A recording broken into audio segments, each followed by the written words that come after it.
ကျမကသူ့ရဲ့အသက်အန္တရာယ်ကိုချင်းချောက်နေပြီဆိုတဲ့အကြောင်းနဲ့လုံကြီးနဲ့ငွေဘရင်တို့ကိုဒီကြောက်တုံးတော်အုပ်စီအာယုံရောက်လာအောင်လုပ်လိုက်တာပါကျမဒီမှာထောင်ချောက်တစ်ခုဆင်ထားမယ်ပင်လယ်နက်ပိုင်းကိုတကယ်တမ်းဘသူအုပ်စိုးမလဲဆိုတာပြသမယ်ပိုကြီးမားတဲ့ထောင်ချောက်တစ်ခုပေါ့အစိတ်ဆရာတည်သွားတဲ့သတင်းကထိရောက်ပါတယ်၃ရက်အကြာမှာတော့လုံကြီးဟာသူ့ရဲ့အထူးလက်ရွေးစင်တက်တွေကိုဥဆောင်ပြီးကြောက်တုံးတော်အုပ်ကိုဝိုင်းရံထားလိုက်တော့တယ်သူဟာအရန်ကိုပင်ပန်းနွမ်းနေပုံရပေမဲ့မျက်လုံးတွေကရက်ဆက်မှုတွေကတော့ပိုပြီးဆူရှနေတုံးပဲလင်းဝမ်ချိုးထွက်ခဲ့စမ်းနင်းထဲမှာရှိနေတာငါသိတယ်ကျမကြောက်တုံးတော်အုပ်ရဲ့အမြင့်ဆုံးကြောက်တိုင်ထိပ်မှာထိုင်ရင်အောက်ကစုပြုံနေတဲ့ပစွန်စစ်တီတွေနဲ့ကနန်းဗိုလ်ချုပ်တွေကိုငုံကြည့်နေလိုက်တယ်ငွေဘရင်ကတော့ပါမလာဘူးလုံကြီးကသူ့ကိုတစ္ဆာဖောက်မှာကြောက်လို့ပဲဖြစ်နိုင်ပါတယ်သူကယုံကြည်ရတဲ့လက်ယုံတော်အနှဲငယ်ကိုပဲလွှတ်လိုက်တာပါလုံကြီး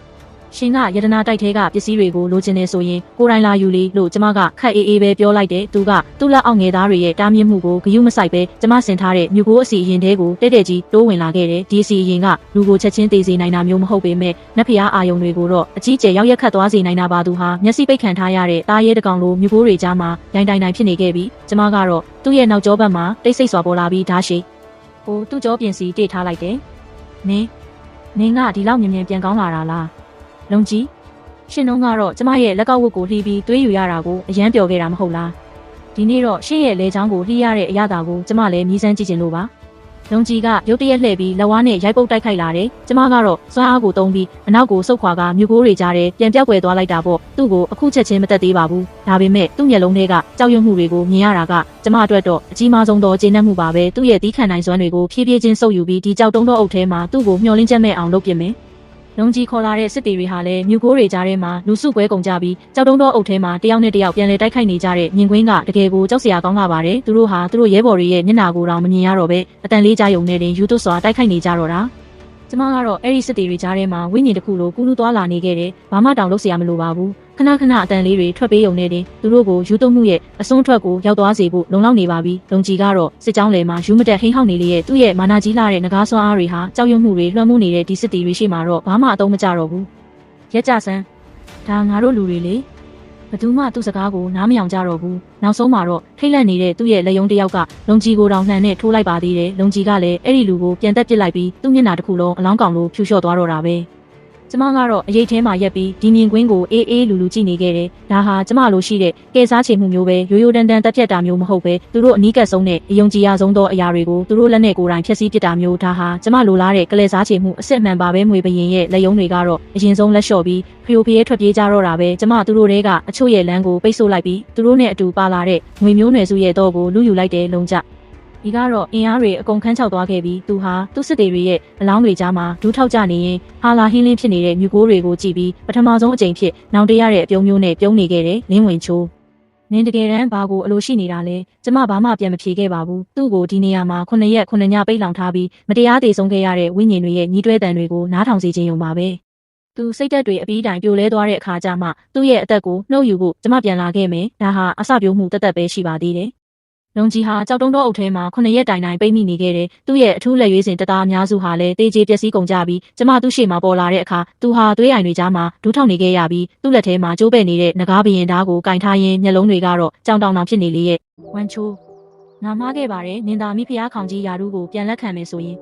သူစကားမဆုံးခင်မှာပဲသူ့ရဲ့ကျိုးပဲ့နေတဲ့ဓာတ်ကိုကျမခြေထောက်နဲ့နင်းချလိုက်တယ်။အခုထိတောင်သူဟာကျမကိုအဲ့ဒီလိုအနှိမ့်မရှိတဲ့ယာဒူးကုန်သိန်းတွေကိုမမောနေတော့မဲလို့ထင်နေတော့မဲလားလုံကြီ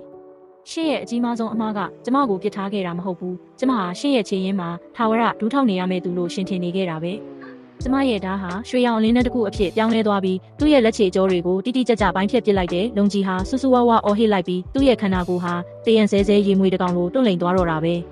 နင်းဝမ်ချိုးနင်းဘလို့တောင်ရဲတင်းရတာလ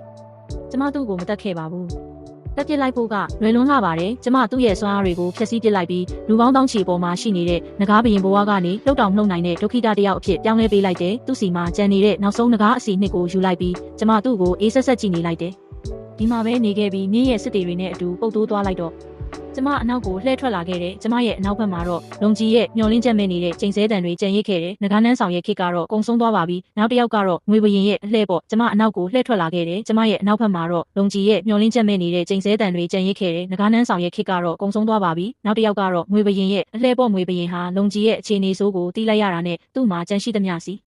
စိတ်တွေယူပြီးထွက်ပြေးဖို့စ조사တော့တာပဲဒီလိုကောက်ချစ်တဲ့လူယုံမာမျိုးကအခြေအနေကြည့်ပြီးမျက်နှာပြောင်းရမှာအရန်တော်တာကိုဒါပေမဲ့သူကျမအကြောင်းကိုမေ့နေခဲ့ပုံရတယ်ဒီမြေအောက်နန်းဆောင်ထဲမှာတဘဝလုံးနေလာခဲ့တဲ့ကျမဟာလျှို့ဝှက်လမ်းကြောင်းမှန်သမျှကိုသူ့ထက်တောင်ပိုသိနေတာလေနန်းဆောင်ရဲ့အထွက်ဝမှာကျမသူ့ကိုပိတ်ဆို့လိုက်တဲ့သူဟာပင်လယ်ငွေကြီးတွေဆွဲလာတဲ့ရထားလုံးပေါ်မှာထိုင်နေပြီးငွေမျိုးနယ်စုရဲ့ယတနာဖြစ်တဲ့ငွေ1000တစ်စိတ်တော်ကိုကင်ထားခဲ့တယ်လင်းဝမ်ချိုးနင်ကငါနောက်ကိုဒီအထိတောင်လိုက်ရဲတယ်ပေါ့ကျမဟာလမ်းဝမှာရက်ဆောင်နေပြီးကျမရဲ့ဝိညာဉ်သားဟာမှောင်မိုက်ထဲမှာအေးဆက်ဆက်တောက်ပနေခဲ့တယ်ငွေပရင်ရှင်တို့ကလင်းဝမ်ယုံကိုအလောင်းကောင်အဖြစ်ပြောင်းလဲပစ်ခဲ့စဉ်ကဒီလောက်တောင်အစွမ်းထက်နေခဲ့တာမဟုတ်လားအခုကျတော့ဘာလို့ခွေးပြေးဝက်ပြေးပြေးနေရတာလ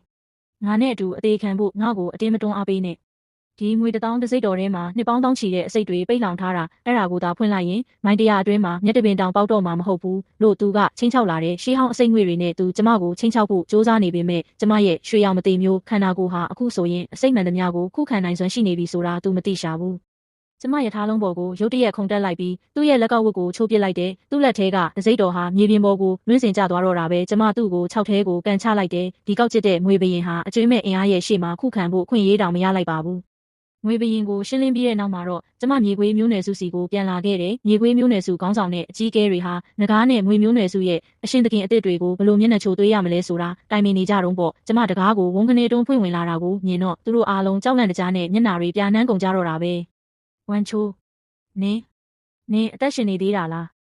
ကိုကျိုးအတွက်ကိုသမီးကိုရောင်းစားခဲ့တဲ့ဒီသားရဲတအုပ်ကိုကြည့်ပြီးကျမယွန်ရှာစိတ်ပဲဖြစ်မိတယ်အတိတ်ဘဝတုန်းကသူတို့ဟာကျမကိုငွေတွင်းထဲကိုပို့ခဲ့ကြတာလေဒီတဘဝမှာလည်းသူတို့ကကျမကိုငကားဘရင်စီနောက်တစ်ကြိမ်ရောင်းစားဖို့စ조사ခဲ့ကြပြန်ပြီးအခုတော့ကျမပိုင်ဆိုင်တဲ့အရာတွေကိုပြန်ယူဖို့ရောက်လာခဲ့ပါပြီမျိုးနယ်စုခေါင်းဆောင်ရဲ့မျက်လုံးတွေဟာအယောင်တောက်သွားတယ်ကျမငကားနှန်းဆောင်ကနေရတနာတွေတဲလာတယ်လို့သူကထင်နေတာသူ့မျက်နှာမှာဖော်လန်ဖားလုပ်တဲ့အပြုံးတွေချက်ချင်းပေါ်လာတော့တာပဲနင်ပြန်လာတာကောင်းတာပေါ့ပြန်လာတာဝမ်းသာစရာပဲဒီရတနာတွေကမျိုးနွယ်စုပိုင်ဖြစ်တဲ့သလိုအားလုံးကိုလည်းညီတူညီမျှခွဲဝေပေးရမယ်နော်သူစကားမဆုံးခင်မှာပဲကျမရဲ့ဓာတ်ကိုဝှေ့ရမ်းလိုက်ပြီးတိုင်ပင်ဆွေးနွေးရာခန်းမတွေကသပွဲရှည်ကြီးကိုနှစ်ပိုင်းပြတ်သွားအောင်ပိုင်းဖြတ်လိုက်တယ်ရှင်တို့ရဲ့အသက်တွေကိုကျမယူမယ်လို့ကျမကဆိုလိုက်တယ်မြေခွေးမျိုးနွယ်စုရဲ့အကြီးအကဲတွေဟာထိတ်လန့်တကြားနဲ့ပြန်လည်ခုခံဖို့စ조사ကြပေမဲ့ရွှေရောင်မသိမျိုးအထွတ်ထိပ်အဆင့်ကိုရောက်နေတဲ့ကျမရှိမှာတော့သူတို့ဟာတက်ဖြတ်ချင်းခံရဖို့စောင့်နေတဲ့တိုးသူငယ်လေးတွေလိုပါပဲကျမဘာကယူနာမှမပြခဲ့ပါဘူးဒီလိုပုတ်တိုးနေတဲ့အမြစ်တွေကိုအပြတ်အသတ်နှုတ်ပြရမယ်လေမြေခွေးမျိုးနွယ်စုနေမြေတစ်ခုလုံးမှာအော်ဟစ်တန်တွေပဲတင်ထပ်သွားခဲ့ပြီးသွေးအိုင်ထဲမှာလဲကျနေတဲ့မျိုးနွယ်စုခေါင်းဆောင်ကိုကြည့်ရင်ကျမရဲ့ရင်ထဲမှာဘာခံစားချက်မှမရှိတော့ဘူးဒီဘဝမှာကျွန်မအတွက်မိသားစုဆိုတာမလို့တလို့ဒီလိုရုပ်မာတဲ့သွေးသားတော်ဆက်မှုမျိုးကလည်းပိုလို့တောင်မလိုအပ်သေးပါဘူးကျမငကနန်းဆောင်ရဲ့အပြက်စီးတွေစီပြန်လာခဲ့ပြီးတချိန်ကအကန့်အသတ်မဲ့အာနာရဲ့ပြည့်ရုပ်ဖြစ်ခဲ့တဲ့ပလင်ပေါ်မှာထိုင်လိုက်တယ်လုံကြီးနဲ့ငွေဘရင်တို့ကတော့ဒုက္ခိတတွေအဖြစ်ကျမရဲ့လက်ချက်နဲ့အမှောင်ဆုံးအချင်းခန်းထဲမှာတေလူလိုလိုရှင်လူလိုလိုပိတ်လောင်ခံထားရပြီလေပင်လယ်နှစ်ပိုင်းကမျိုးနွယ်စုအားလုံးရဲ့စေတမန်တွေဟာတစ္ဆာခံဖို့ရောက်ရှိလာကြတယ်သူတို့ဟာအပြက်စီးတွေအောက်မှာဒူးထောက်ရင်းကြောက်ရွံ့ရိုသေစွာနဲ့ဒီပင်လယ်ပြင်ကြီးပြောင်းလဲသွားပြီဆိုတာကိုသိလိုက်ကြပြီအရက်ဆက်ဆုံးနဲ့အစွမ်းထက်ဆုံးသောမတိမ်မျိုးအရှင်သခင်ကိုဂါရဝပြုတစ္ဆာခံပါတယ်ကျွန်တော်မျိုးတို့ဟာထာဝရလက်အောက်ခံပြီးနှစ်စဉ်နှစ်တိုင်းလဲလက်ဆောင်မွန်တွေဆက်တပါမယ်လို့သူတို့ကတညီတညွတ်သေးကြွေးကြော်ကြတယ်ဒူးထောက်နေတဲ့အဲ့ဒီလူအုပ်ကြီးကိုကြည့်ရင်ကျမရဲ့နှလုံးသားကတော့ထူးထူးခြားခြားပဲတည်ငြိမ်နေခဲ့တဲ့အင်အားနဲ့ယာဒူးကုန်သိမ်းဆိုတာအခုတော့ကျမရဲ့လက်ခုပ်ထဲကအရာတွေပါပဲအတိတ်ဘဝတုန်းကကျမအသေးအတန်တောင်းတခဲ့ပေမဲ့မရရှိခဲ့တဲ့အရာနှစ်ခုစလုံးဟာအခုတော့ကျမရဲ့လက်ခုပ်ထဲမှာရောက်နေပါပြီလင်းဝံယုံရဲ့တေဆုံးမှုလုံကြီးရဲ့ဒုက္ခိတဘဝငွေဘရင်ရဲ့ကြာဆုံးခန်းနဲ့မြေခွေးမျိုးနွယ်စုရဲ့ပြတ်သုံးမှုနှစ်ဘဝစာခံစားခဲ့ရတဲ့ဝေဒနာတွေကိုဒီနေ့ကျမပိုင်ဆိုင်လိုက်ရတဲ့အကျွမ်းမဲ့လွတ်လပ်မှုနဲ့လဲလိုက်ပါပြီ